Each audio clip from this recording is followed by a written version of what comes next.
Littleton, he'd like to come up. We want him to do our invocation for tonight. And our blessing also for our meal we had earlier. Matthew is leaving us, not going far, but he's leaving us. And we want him to go out with a great invocation and blessing. Thank you. And immediately thereafter, if you would stand and reflect. Father, thank you so much for the opportunity to be here, for the blessings we've all received. Father, I ask your blessings and your wisdom on tonight's meeting, and just be with each and every one here to do your work. In your name I pray. Amen. Amen.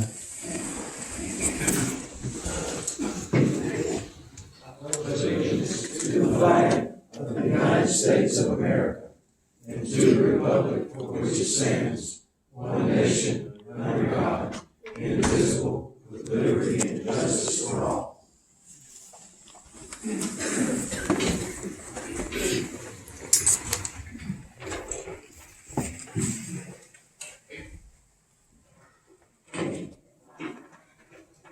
Okay, item 4 is the approval of the minutes as written. Do you have any corrections? If none, they stand approved as written. Reports from council members. Mr. Robinson, I'll start with you this time. All right, well then I get to welcome Jennifer Bradley as our new city clerk, and look forward to working with you, Jennifer. Ms. Nancy. Also like to welcome Jennifer, along with everyone, a Merry Christmas and Happy New Year. I invited a guest tonight to speak briefly on. I'd like to recognize Jim Wilson. He's back here. He and his wife, Chris, can't be here tonight, and she is doing a great event tonight, but I'll let him tell you about it. We had recently a dinner that we attended for the 10th anniversary of your organization. What a great crowd. I don't know how many people was there. I would say over 1,000. It was a big crowd. And some of the speeches that some of the students, some of the people, women that had been battered, children without homes, people without education, without driver's license, without jobs. These people, a godly organization took these people in, trained them, told them to get their driver's license, told them to work a job, told them how to run a household, got some of them children back that they had lost, the women, battered women. It's a great organization, giving them housing, moving them up step by step, and these people have went to work, some of them for their stores. And I had looked for 10 years and seen the Dream Center and thought, oh, this is it right here. But this place is growing like a weed. It's everywhere. It's in Oconee County and Pickens and Greenville. It's everywhere. We've got stores, they've got stores that are running themselves. It's amazing that the employees that's working at their store has been trained by them.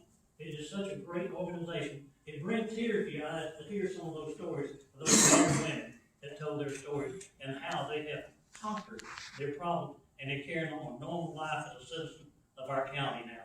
Thank you. I really reach out. Thank you and your wife. And if you would just tell them briefly what she's doing tonight. Sure. Yeah, Chris regretted that she couldn't be here tonight because she's obviously a big part of that organization. She's the executive director. But they're having a graduation tonight for the Opportunity Village residents that have gone through a year-long program, and they are graduating tonight. So they're celebrating that just down the street here at the old Simpson Academy, which is now the Dream Center main campus.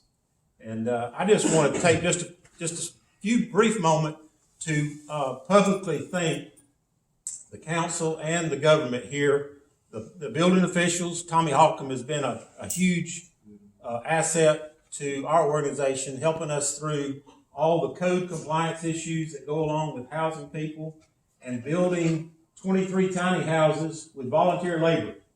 So if you guys know what that looks like, there's a lot of inspections that have to be done. So Jerry O'Shields, which is retired now, he's been really helpful. And I just want to publicly thank the mayor and the city council for their support in helping us, alongside of us, to do what we do for this community.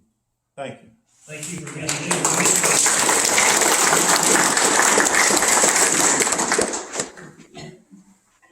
Well, I'd like to say Merry Christmas to everybody.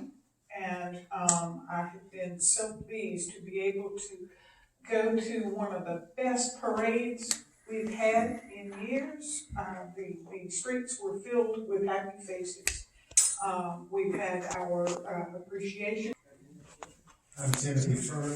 I live at 126 Brusher Creek Road, and I'm speaking on behalf of the second reading of item 8G, which is the rezoning of the 1.1 acres behind Sparrow Financial. 2 months ago, I came to the zoning meeting here, and the group recommended that you not approve that rezoning. And I didn't come last month because I had a prior engagement, and I called the city to find out what had happened because the minutes were not posted online yet. I guess they hadn't been approved. And I was told that it was approved and that you're having a second reading here. I own the property directly across the street from that on Valentine. My property from Valentine to Oak Street there, a little over 1 acre as well. And so I'm considering one of two things with my property. Giving some of it to my children so they can build a house directly across the street from this. And so my concern is the property.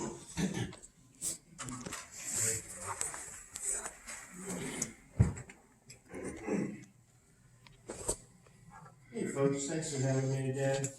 I come here to talk to you because I've already been in touch with Scott at the State Municipal Insurance Risk Fund, which does the insurance here for Easley, and I have a statement prepared. I'm here tonight in front of you folks because I'm sad. I'm sad and embarrassed for the citizens of Easley that they have such poor quality leadership to believe that they can pass an unconstitutional ordinance. We know it's unconstitutional because the courts have told us it's unconstitutional in the recent decision of Price v. Garland, which is in the D.C. Court of Appeals for the District of Columbia. Okay? They explicitly state that the public forum analysis doesn't apply to recording. They also tell us that a ban against recording public officials in the course of their public duties is unreasonable. Okay?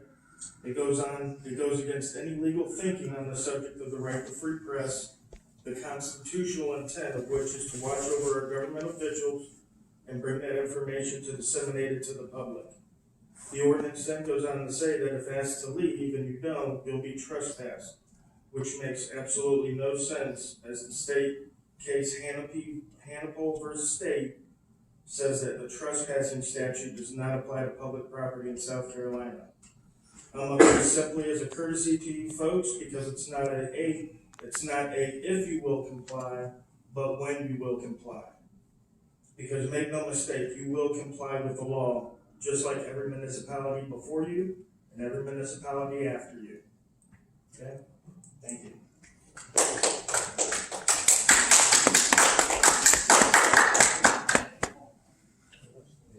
Upstate News. Something else, then I pass my time to you. I'm a little pissed off right now. I can't say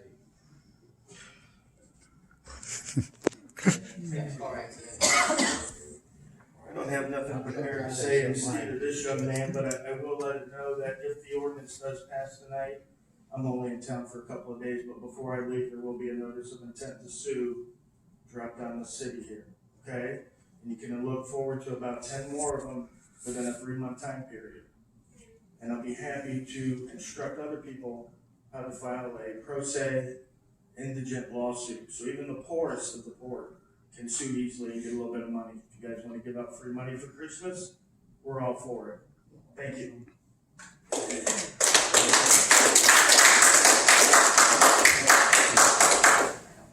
Item 8 is unfinished business. This is second readings.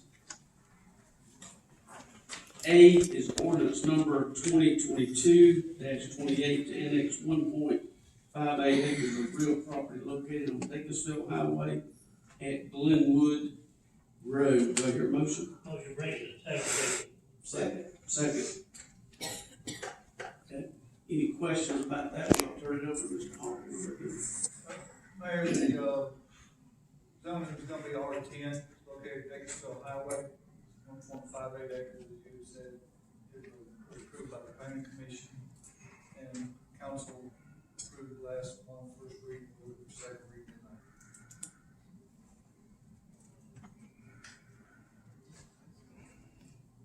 Any questions? And have a call for a question. All in favor of this ordinance, raise your right hand. Any opposed? Item B is ordinance number 2022-29 to rezone 1.07 acres of real property located at 223 Glenwood Road. Do I hear a motion? Motion to bring to the floor. Item C, ordinance number 2022-30 to update section 133.03 of the city of Easley Code of Ordinances. I hear a motion. Motion to read second. Second. Okay. Mr. Mayor, if you would, I'd allow our attorney to speak on this. Yes, sir. Mr. Mayor, this ordinance replaces the prior ordinance. It would, interference with the police officer contained essentially one provision and provide no penalty. The police department has asked that we amend this. It does provide, fully spell out what interference means and the penalty, which is $500 and or 30 days. And this also covers every employee in the city, correct? Yes, sir. Any enforcement employee, not just police officers, but fire, code enforcement. Building official. Any questions for the attorney?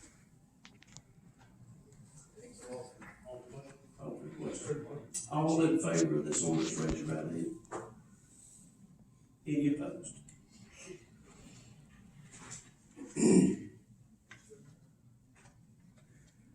Item D, ordinance number 2022-31 to update the city code of ordinance, section 116.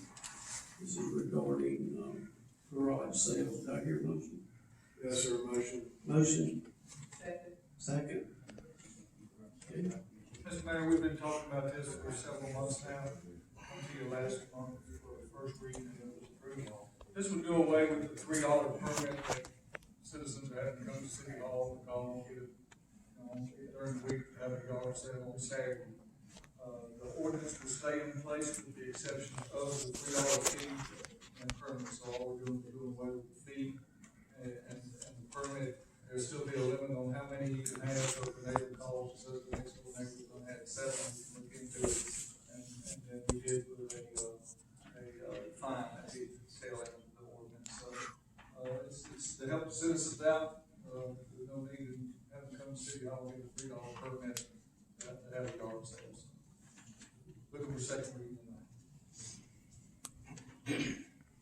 All the question? I'll call for the question. All in favor of this ordinance, raise your right hand. Any opposed? None opposed. Ordinance number 2022-32 to amend the fiscal year 22-23. You leave the ordinance under title 9, chapter 99. Do I hear a motion? Second. Mr. Mayor, if you would, turn this over to the city attorney, please. Thank you, sir. This ordinance comes before you due to disruptive behavior by certain persons who have recorded employees without their consent. While the First Amendment protects the right to gather information about what public officials do on public property, and specifically a right to record matters of public interest, like all First Amendment protections, this right is subject to reasonable time, place, and manner restrictions. This ordinance is the same ordinance except for minor changes upheld in the federal district court case of Sheets versus City of Pensacola. This ordinance seeks to prevent disruptions of the city's legitimate public business and rendering public services, along with fostering a safe and orderly environment. A city employee and citizens conducting business with the city also have a legitimate privacy interest in not being recorded without the consent of the employee or citizen. This ordinance is not intended to prohibit citizens from coming on the city property to conduct legitimate business. This ordinance is not intended to be a restriction on speech and is viewpoint neutral and does not target any viewpoint, ideology, or opinion. This ordinance applies to all persons visiting the city of Easley, enclosed, city-owned, controlled, and leased properties, including but not limited to City Hall and City Hall Annex, to prohibit the unconsented recording of city employees and citizens conducting legitimate city. This ordinance does not prohibit the right to record or be present at public meetings being conducted pursuant to public notice. This ordinance does not prohibit the right of citizens to exercise their First Amendment rights outside or in traditional forums or in public meetings. This ordinance also prohibits certain conduct within the interior of the city building, such as smoking, disruptive behavior, abusive language, blocking entrances and exits, disrupting city events, leaving unattended packages, possession of illegal drugs, and/or tampering. Lastly, I've sent a copy of this ordinance to the Municipal Association General Counsel to review, who supported the ordinance and was familiar with the law concerning the ordinance. Thank you. Let's see what happens here. Questions for council? We have to, you say something. I said, any questions for council? I don't have any questions, but last month I made a statement that there were, in my research, there's a pending federal appeal of that ruling of Chief versus Prince of Florida. And, so that's, until that comes out, I will be a no vote on it.